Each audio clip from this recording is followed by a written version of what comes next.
space explorers, welcome back. In our last episode, we discovered how Katherine Johnson used her love for numbers to help humans reach space.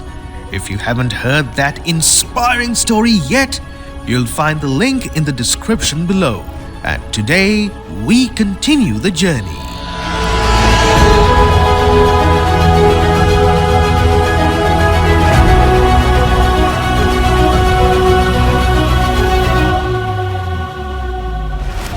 And on May 5th, 1961, Alan Shepard climbed into Freedom 7. Countdown: 10, 9, 8, 7.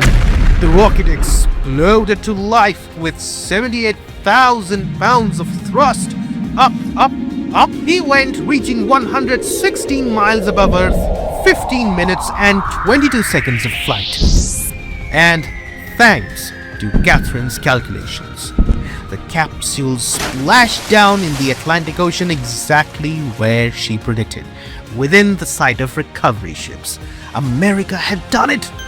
Everyone knew Katherine's calculations made it possible.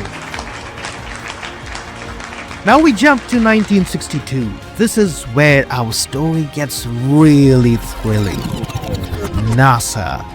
They changed the name from NACA to NASA, which means National Aeronautics and Space Administration, was preparing to send John Glenn into orbit around Earth. Orbit means going around Earth, not just up and down. Glenn would circle our entire planet at 17,500 miles per hour. That's faster than a speeding bullet.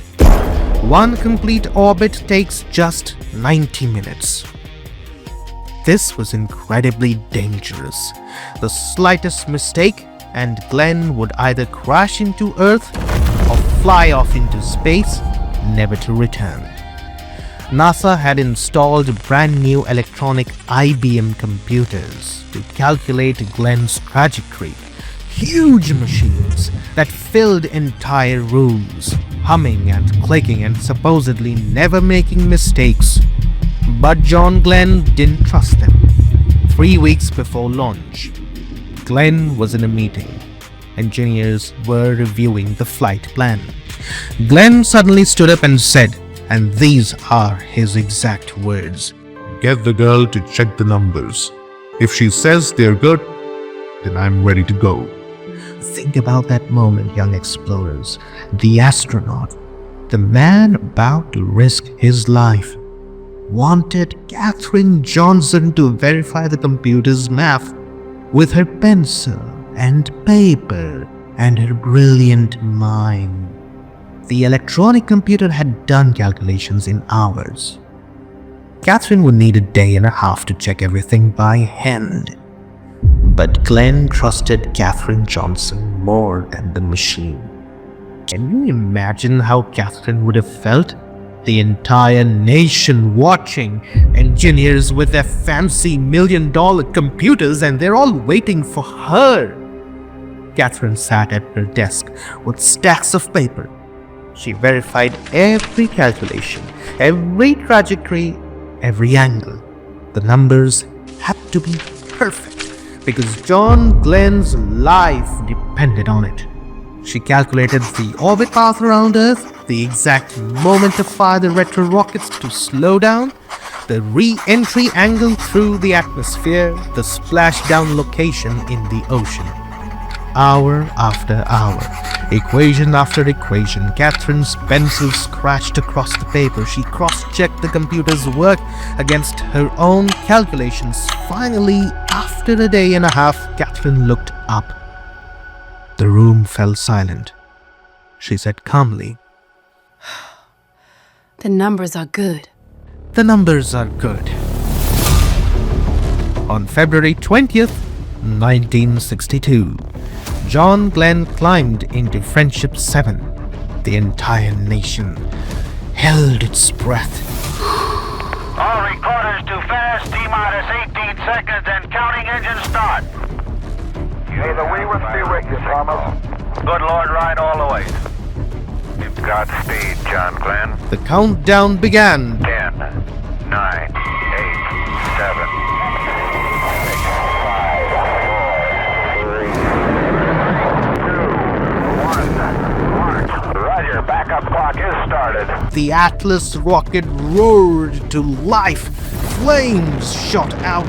The ground shook. Glenn lifted off.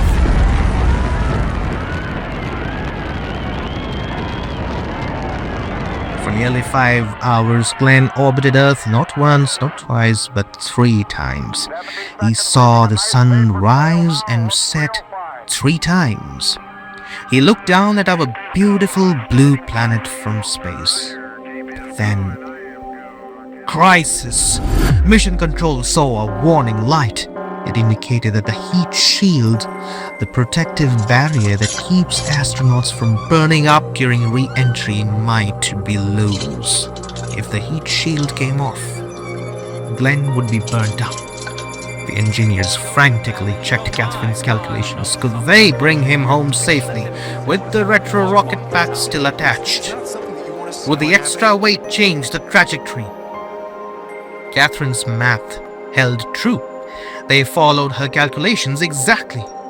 Glenn's capsule plunged through the atmosphere at 17,500 miles per hour, heating up to 3,000 degrees Fahrenheit, hot enough to melt steel. Flames surrounded the capsule. Radio contact was lost for 4 agonizing minutes. Then, a voice crackled over the radio. Friendship 7, this is Glenn. Boy, that was a real fireball. He was alive! The capsule splashed down in the Atlantic Ocean, bobbing in the waves. Recovery ships rushed to the scene. Glenn climbed out, smiling and waving. America erupted in celebration. John Glenn became a national hero, and Katherine Johnson? She had proven that human brilliance could verify and surpass even the most advanced machines. Glenn later said, It was the human element that really allowed us to be successful. And that human element was Katherine Johnson.